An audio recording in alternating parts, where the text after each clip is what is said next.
নমস্কার বন্ধুরা, আজ আমি বানিয়ে নেব দেশি মুরগির মাংস। এখানে আমি 750 দেশি মুরগির মাংস রেখেছি। এখন এটার মধ্যে আমি একটু দই মাখিয়ে নেব।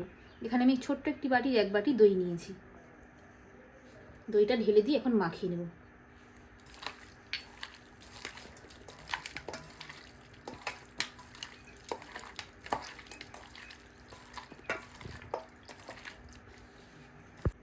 এখন মাংসটা মেখে আমি আধ ঘন্টা ঢেকে রেখে দেব।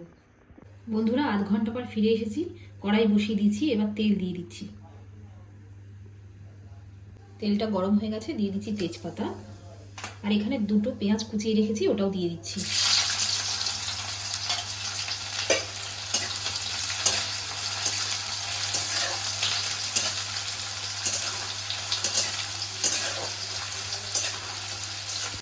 পেঁয়াজটা ভাজা ভাজা হয়ে গেছে, একটু রসুন দিয়ে দিচ্ছি, 1 চামচের একটু কম। আর দিয়ে দিচ্ছি 1 চামচ পেঁয়াজ বাটা।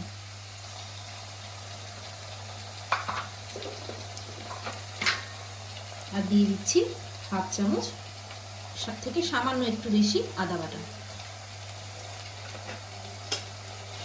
এবার খুব ভালোভাবে মশলাটাকে কষিয়ে নেব। একদম বেশিভাবে যেরকম রান্না হয় দেশি মুরগির মাংস, ঠিক তেমনভাবে রান্না করছি। 1/2 চামচ হলুদের গুঁড়ো দিয়ে দিচ্ছি। আর দিয়ে দিচ্ছি 1/2 চামচ লঙ্কার গুঁড়ো।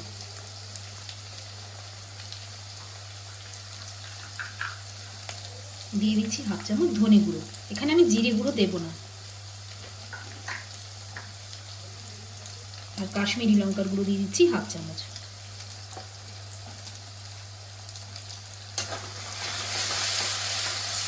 এখন আমি 15-20 মিনিট ধরে মশলাটাকে খুব ভালো করে ভেজে নেব।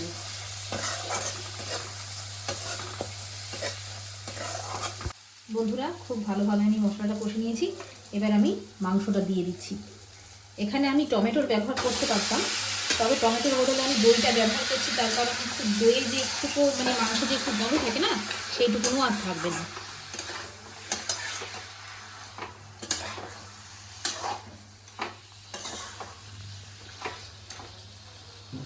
এবার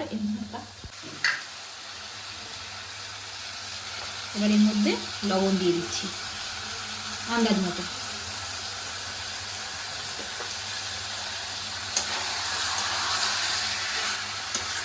এবার এই মাংসটাও আমি ঢেকে ঢেকে প্রায় 1.5-2 ঘন্টা সেদ্ধ করে নেব। বন্ধুরা, 1 ঘন্টা মাংসটা কষে নেওয়ার পর এখন এর মধ্যে দিয়ে দেব গরম জল।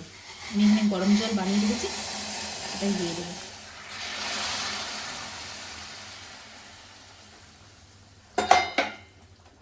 আরও একটু নাড়াচাড়া করে ঢেকে আরও 1 থেকে 1.5 ঘন্টা আরও কষে নেব।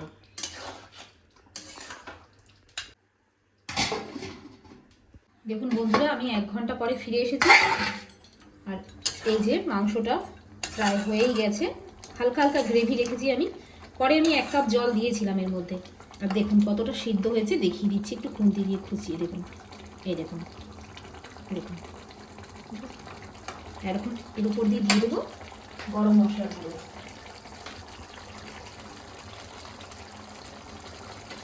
তৈরি হয়ে গেছে একদম দেশীয় স্টাইলে দেশি মুরগির মাংস।